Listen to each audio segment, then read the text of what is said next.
Subukan natin itong cordless portable grinder ng Kilat. Buksan na natin ang box niya. Na-order pala natin ito sa Shopee ng worth 1,900 pesos. Ayan, may pangputol na siya ng kahoy. Meron na rin siyang dalawang battery. At matagal rin malobat ang kanyang battery. Ayan, may mga accessories na siyang kasama. Mga cutting disc. Ayan. At saka yung universal na cutting disc. At may kasama na rin siyang charger sa battery.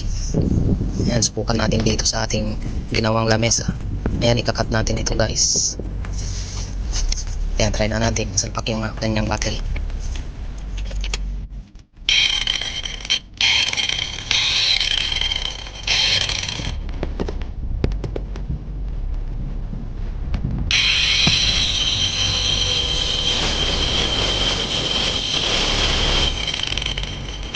Matalim siya guys at malakas itong grinder.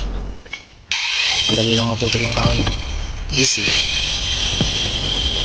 Maganda to lalo pag walang kuryente yung pagtatrabahuhan. Kasi portable na siya. At ang kagandahan nito, matagal rin malubat yung kanyang battery. Pakailang gamit na ako dyan, isang battery pa lang. Matagal malubat yung battery guys. Ayos, kahit walang kuryente nakapag-grinder tayo. Ilalagay natin ang link sa comment section at sa caption ng video nito. Order na guys. Ayan, try ulit natin dito sa ginawa nating upuan. May mga sobra siya guys, ipantay natin. Ayan, mabilis lang siya maputol kasi malakas at matalim yung blade niya guys.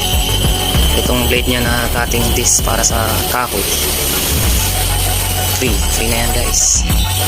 Tapos may kasama na rin siyang universal cutting disc, yung pwede sa kahoy, pwede sa semento, pwede sa bakal, at yung cutting disc ng bakal, yung manipis lang.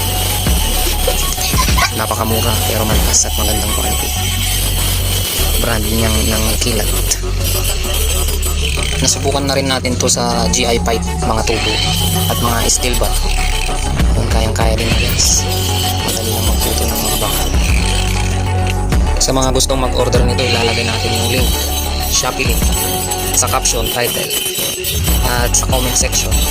Click nyo na lang yung link guys to order. And thank you.